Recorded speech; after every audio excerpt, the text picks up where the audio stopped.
मेरा है मन सुंदर।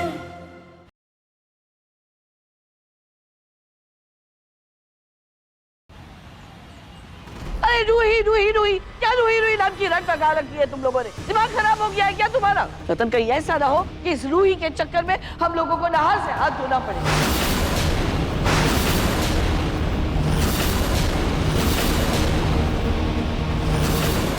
तुम सब एक काम करो,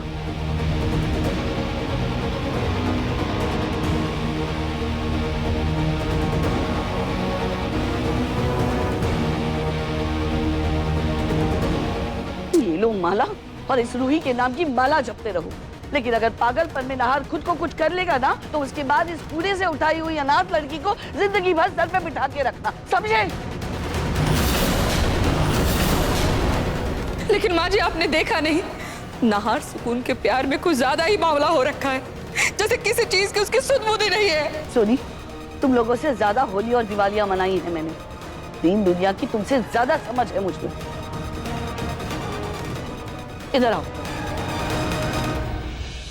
देखो, खुद अपनी आंखों से देखो। एक दूध जैसी सफेद तो दूसरी जले हुए दूध की खुरचन।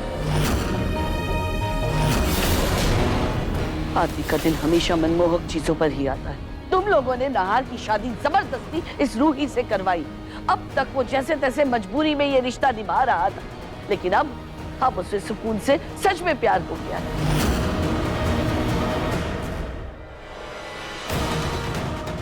रतन, अभी भी वक्त है, संभल जाओ, वरना इस लड़की के चक्कर में ना तुम लोग अपना बेटा खो दोगे।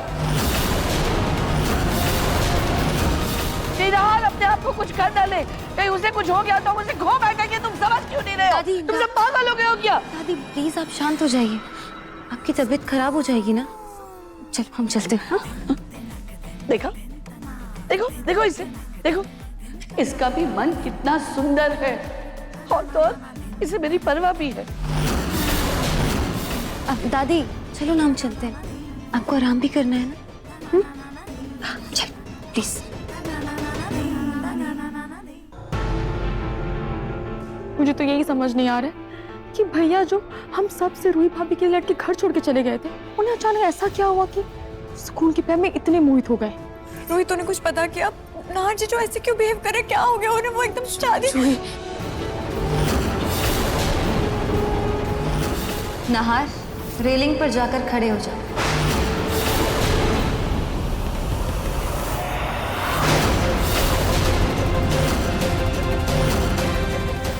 जूही, जूही तो फिक्र मत कर, सब ठीक हो जाएगा। जूही, जूही चलो तुम कमरे में चल के आराम करो। हाँ, क्या है ना, तुम ज्यादा टेंशन लोगी ना तो समर के बच्चे को तकलीफ पहुंच सकती है। चलो आओ। बस कीजिए मम्मी जी। समर का बच्चा, समर का बच्चा, समर का बच्चा, थक चुकी हूँ मैं सुन के। पागल कर दिया आपने मुझे समर का बच्चा बोल बोल के। क्या लगता है आपको? हाँ, इससे समर का बच्चा है, मेरा बच्चा नहीं है। और रूही, रूही बहन है मेरी। आप ऐसे कैसे सोच सकते कि वो तकलीफ में होगी और मैं आंखें बंद कर लूंगी अपनी? अरे मैं प्रेग्नेंट हूँ यार, वो गॉड से बीमार नहीं हूँ मैं। जब देखो तब बस टोकती रहती हूँ, ये मत करो वो मत करो, समर के बच्चे को नुकसान होगा। क्यों? मेरा बच्चा नहीं है ये, मुझे तकलीफ नहीं होगी। और क्या लगता है आपको? हाँ, कि मैं जानबूझकर ऐसा कुछ करती हूँ ताकि कोई अनहोनी हो जाए? मम्मी जी, मैं अपना ख्याल रखना जानती हूँ, और मेरी कोख में जो बच्चा पल रहा है ना, उसका ध्यान, उसका ख्याल, उसकी चिंता मुझसे ज्यादा इस पूरे घर में किसी को नहीं है। और आखिरी बार बोल रही हूँ मम्मी जी, ये बच्चा सिर्फ समर का नहीं, मेरा भी है। दोबारा मुझे याद दिलाने की जरूरत ना पड़े। जूही, मम्मी जी आप प्लीज जूही की बातों का बुरा मत मानिएगा। वो आप तो जानती है ना, प्रेगनेंसी के दौरान औरत के शरीर में बहुत सारे हार्मोनल चेंजेस होते हैं, उसकी वजह से जूही हो सकता है ऐसा कर रही हो। उसकी तरफ से मैं आपसे माफी मांगती हूँ, प्लीज मम्मी जी। हाँ माँ, रूही भाभी सही कह रही। आप तो जानते कि जूही कितनी सारी दवाइयाँ ले रही है, कितने इंजेक्शंस लग रहे हैं उसे, इसीलिए तो उसने आपसे ऐसे बर्ताव। समर सही कह रहा है बेटा, जूही एक लौती औरत है जो माँ बनने वाली है। मैं तो तुझे कचरे के डब्बे से उठाकर लाई थी ना।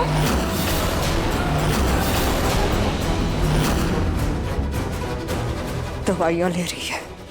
ठीक है, जिसे जो करना है करो। समर बेटा, मैं तो बस तेरे बच्चे की भलाई चाहती थी। सोनी जी, तुम आओ तो सही मैडम, यहाँ बैठो और ये पकड़ो। मैं ठीक चुपचाप करके ना सारा नारियल पानी पियो, सारा का सारा पीना, ठीक है? पता डॉक्टर ने क्या कहा है, वीकनेस हो गई है इसलिए चक्कर आ रहे थे। यार पलक, तुम बिल्कुल ख्याल रखती हो अपना। हाँ हेलो, सारा पीना सारा, हाँ ठीक है, हाँ मैं आ रहा हूँ।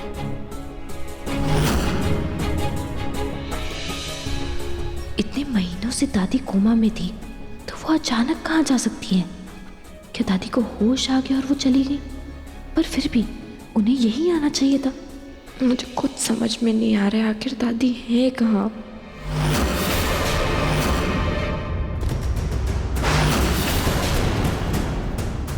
अपने नाजुक से दिमाग पर अभी से अगर इतना जोर डालोगी तो मेरी बराबरी कैसे कर पाओगी मेरी ओवर स्मार्ट बहू। जिस गली में अभी अभी कदम रखा है ना तुमने, वहां रोज का आना जाना है मेरा, इसलिए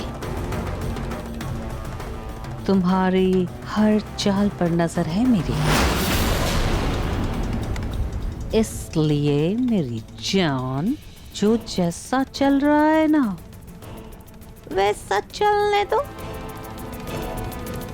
अपनी कैंची जैसी ज़बान बंद रखो, समझी?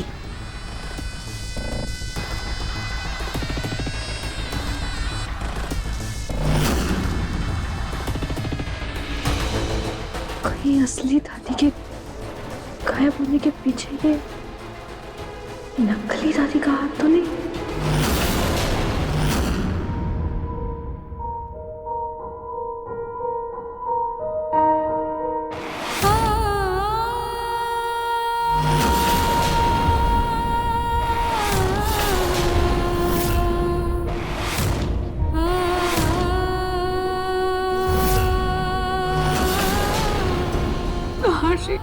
मुझे कुछ समझ में नहीं आ रहा कि मुझसे ऐसी क्या गलती हो गई, कहाँ क्या कमी रह गई जो उस सुकून ने आपको अपने वश में कर लिया। क्यों इतने समय तक मैं आपके ऐसे बर्ताव को समझ नहीं पा रही थी? क्यों? मुझे कुछ समझ में नहीं आ रहा है कि सुकून के किए गए वशीभूत को मैं उतारूं भी तो कैसे उतारूं? इसका कोई तो तोड़ होगा ना। और क्या आज सुकून के कहने पर आपने मेरा मंगलसूत्र तोड़ने की कोशिश की? वो तो अच्छा हुआ कि खाटू जी, आपके आशीर्वाद से मैं और नाहर जी शादी के बंधन में बने थे। अब आप ही हमारे इस बंधन की रक्षा कीजिए।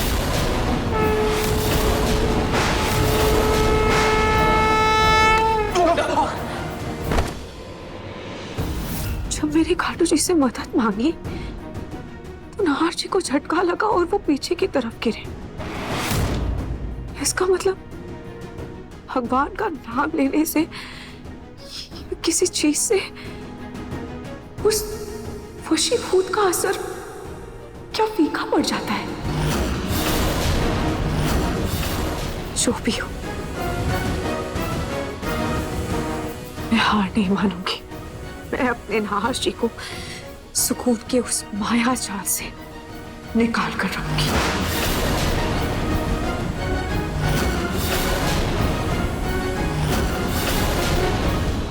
सुकून, I'm really sorry। वो दुकानें बंद होने की वजह से मैं तुम्हारा मंगलसूत्र नहीं ला पाया। कल पक्का ले आऊंगा। कोई बात नहीं नाहर, बस तुम मुझसे वादा करो कि कल तुम्हारा रूही के साथ डिवोर्स होने के बाद तुम उसे धक्के मारकर इस घर से बाहर निकालोगे। मैं नहीं चाहती कि हमारे बीच में कोई तीसरा है। सुकू, हमारे बीच कोई नहीं आएगा और मैं वादा करता हूँ जैसा तुम चाहती हो बिल्कुल वैसा ही होगा।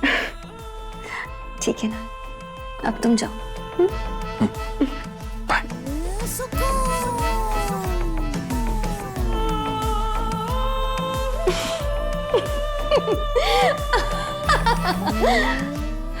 आखिरकार अब मेरी मर्जी से मेरे पसंद के लड़के के साथ मेरे हिसाब से मेरी शादी होगी। मुझे मेरे सपनों का संसार मिलेगा, जिसकी ख्वाहिश में पहले मेरी उम्मीदों ने दम तोड़ा और फिर मैंने मुझे प्यार करने वाला पति और परिवार मिलेगा।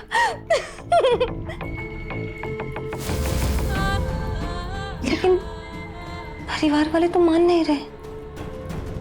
खैर कोई बात नहीं, शादी के बाद सब मुझे अपना लेंगे, और अगर फिर भी नहीं माने तो मुझे उन पर भी वही पैतरा आजमाना पड़ेगा जो मैंने नहार पर इस्तेमाल किया था।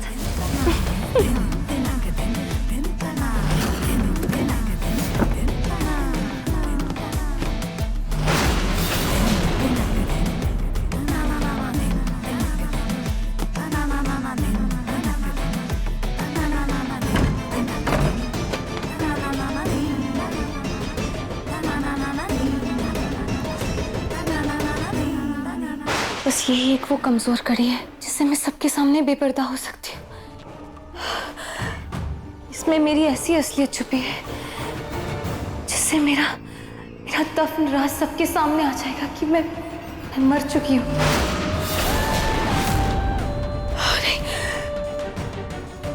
मुझे इस सबूत को जलाकर राख करना होगा।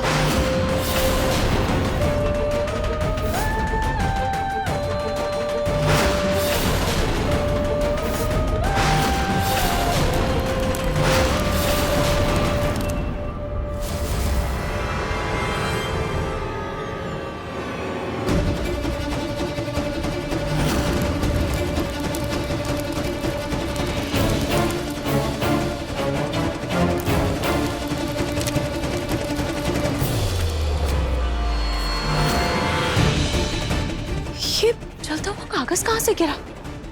शुक्र है मैं बच गई।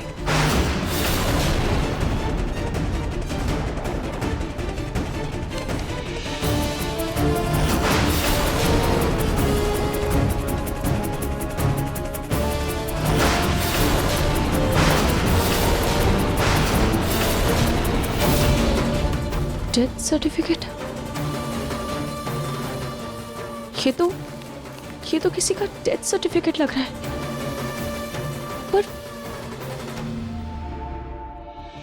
पर ये है किसका? इस पर लिखी जानकारी भी जल गई है और इस पर नंबर लिखा है। इससे कुछ पता लगाया जा सकता है, पर ये किसका है?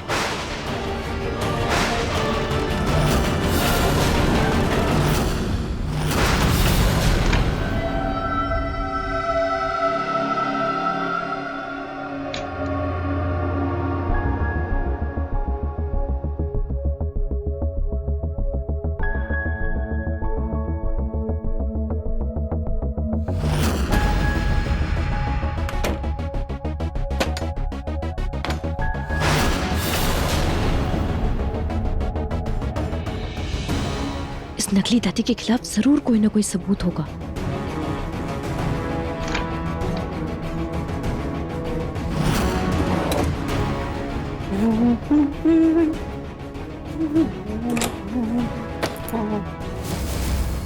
दरवाजा क्यों नहीं खुल रहा?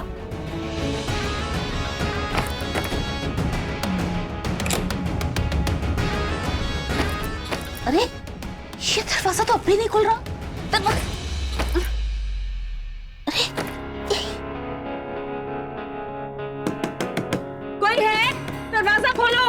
प्रतीक के पापा, दरवाजा खोल दीजिए। देखिए दरवाजा नहीं खुल रहा। प्रतीक के पापा, कोई है? खोलो। दरवाजा कैसे बंद? पलक, कहीं पलक ने तो पलक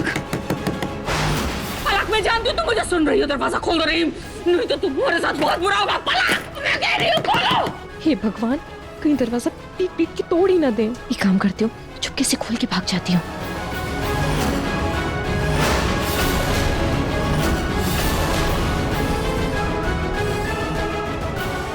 मास्क, इनको तो सर्दी जुकाम भी नहीं है और ये कहीं बाहर भी नहीं गई थी, तो फिर ये मास्क? अरे क्या हो गया? मतलब कहाँ भाग रही हो? पिंकू जी बता। इसका मतलब वो नर्स और कोई नहीं बल्कि नकली दादी जी थी। आखिर किसने जलाई और क्यों?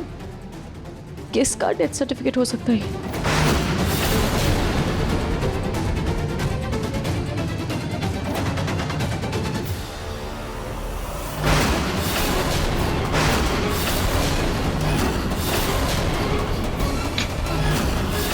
सबके कमरों की खिड़कियां बंद है सिवाय सुकून के कमरे की, और उसकी खिड़की पर तो ये मोमबत्ती भी जल रही है। तो कहीं ये कागज सुकून में तो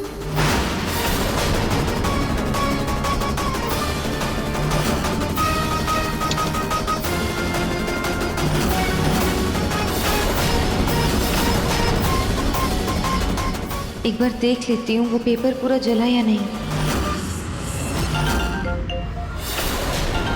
हे भगवान, मैं इस फोन को कैसे भूल गई? अरे इसी में तो होंगे सारे सब। खोलो, दरवाजा खोलो। मैं कह रही हूँ दरवाजा खोलो।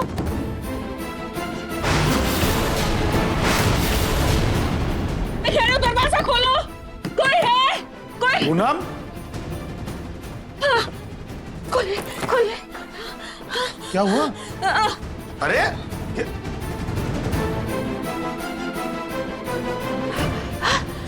अरे क्या हुआ पूनम? क्या ढूंढ रही हैं आप? प्रतीक के पापा, इस कमरे में कोई था ना? यहाँ? हाँ। नहीं तो यहाँ कोई नहीं था। नहीं, कोई था इस कमरे में। मेरे बाथरूम का दरवाजा किसने बंद किया? वो बाथरूम का दरवाजा मेरे बंद था। अच्छा अच्छा, बाथरूम का दरवाजा।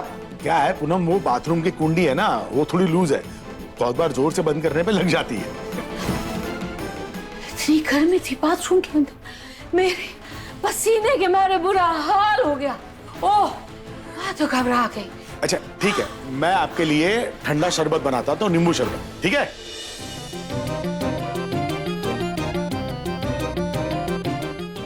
प्रतीक के पापा, चीनी थोड़ी ज्यादा। हाँ ठीक है।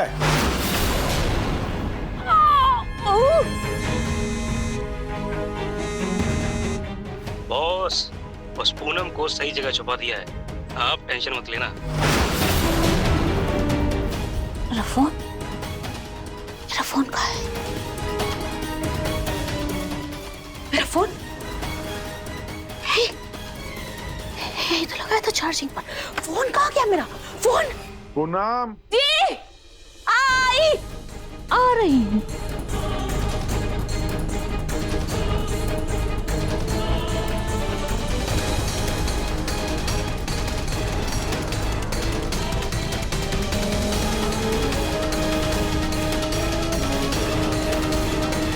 नकली दादी का सच सबके सामने लाना ही होगा, वरना असली दादी की जान खतरे में आ जाएगी।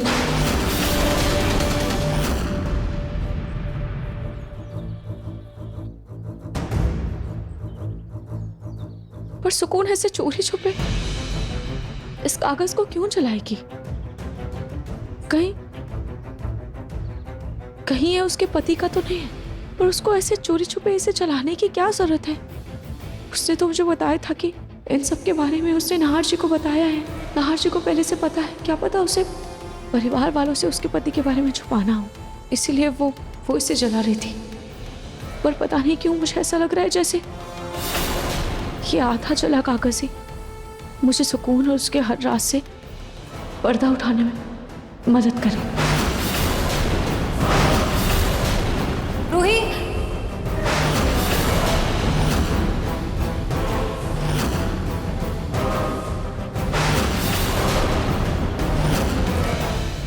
हाथ में क्या है?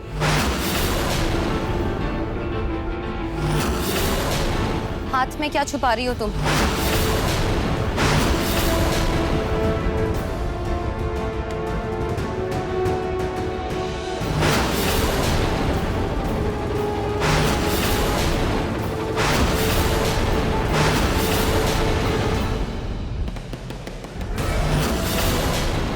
रूही,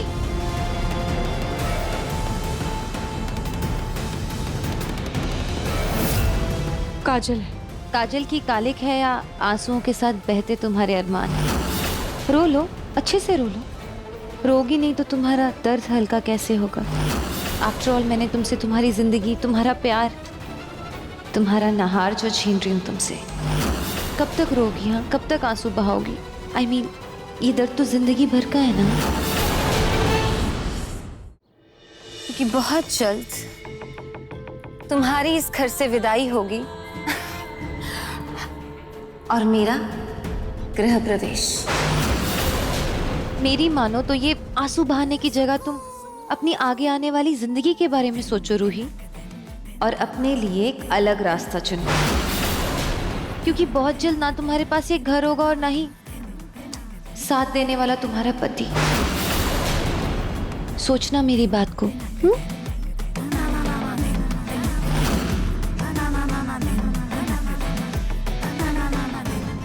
सुकून उस गिरे हुए राग को जैसे देख रही थी, उससे एक बात तो साफ हो गई है कि ये कागज सुकून नहीं जला है। सुकून, तुम एक बात भूल गई कि गलत के मायने सच के आगे वैसे ही होती है जैसे सूरज के सामने जलते हुए दिए की रोशनी। तुमने भले ही मेरे सुहाग को अपने वश में किया है और तुम चाहती हो कि मैं यहाँ से चली जाऊं, पर नहीं, ऐसा कभी नहीं होगा। तुम एक पवित्र नारी की शक्ति को नहीं जानती, और मुझे मेरे सुहाग की कसम, नहार जी की कसम, मैं तब तक चैन से नहीं बैठूंगी जब तक मैं नहार जी से और इस घर से सुकून को दूर नहीं कर देती। इस पर लिखे नंबर से मुझे मृतक की जानकारी हासिल हो सकती है। उसके बाद मैं सुकून के राज तक पहुंच सकती हूँ।